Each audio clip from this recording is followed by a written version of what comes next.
அரசியல் அணுகுமுறைகள், வேறுபாடுகள் இவற்றையெல்லாம் கடந்து காவிரி உரிமைக்காக இந்த அவையில் இருக்கக்கூடிய நாம் எல்லோரும் ஒரே அணியிலே இருக்கின்றோம் என்ற உணர்வை வெளிப்படுத்தக்கூடிய கடமை இப்போது இருக்கிறது.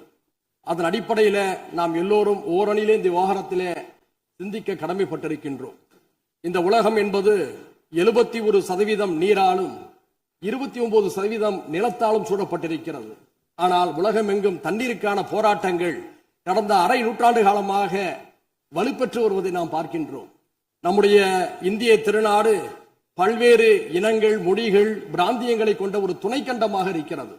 இந்த நாட்டிலே நதிநீர் பிரச்சனைகள் எழுகின்ற பொழுதெல்லாம் ஒன்றிய அரசு தலையிட்டு நீதமான முறையிலே தீர்ப்பை வழங்க வேண்டும் என்று நாட்டு மக்கள் எதிர்பார்க்கிறார்கள்.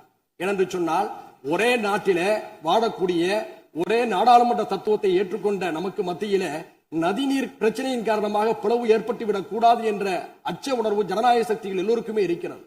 உலகம் முழுக்க பல்வேறு நாடுகளை கடந்து ஒரே நதி பயணிப்பதை பார்க்கின்றோம். உதாரணத்திற்கு வட ஆப்பிரிக்காவை செழுமைப்படுத்திக் கொண்டிருக்கக்கூடிய நைல் நதி எடுத்துக்கொண்டால் 11 நாடுகளை கடந்து செல்கிறது. எகிப்து, சூடான், உகாண்டா, எதியோப்பியா உள்ளிட்ட நாடுகள் பயன்பெறுகின்றன. அந்த 11 நாடுகளை கடந்து செல்லக்கூடிய அந்த நைல் நதிக்கு மத்தியில பிரச்சனைகள் ஏற்பட்டால் அதை தீர்ப்பதற்காக நைல் பேசின் இனிஷியேட்டிவ் என்ற ஒரு அமைப்பு, நிர்வாக அமைப்பு செயல்பட்டுக் கொண்டிருக்கிறது.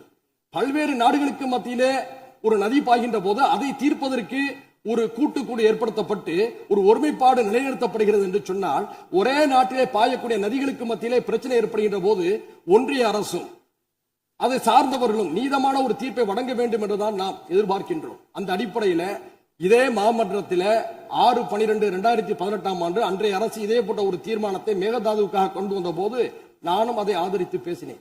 இப்போதும் அதே பிரச்சனை எழுந்திருக்கிறது. இந்த பிரச்சனை என்பது 4 மாநிலம் தொடர்புடையது என்பதை மறந்துவிடக் கூடாது. கர்நாடகா, கேரளா, தமிழ்நாடு, புதுச்சேரி என்று 4 மாநில மக்களும் இதிலே பயனடைகிறார்கள்.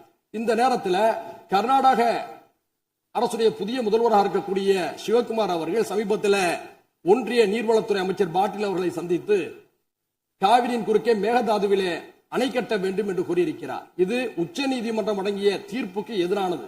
காவிரி மேலாண்மை ஆணையம் இதை நிராகரித்திருக்கிறது என்ற உண்மையை நாம் உணர்ந்து கொள்ள வேண்டும். அவர்களுக்கும் உணர்த்த நாம் கடமைப்பட்டிருக்கின்றோம்.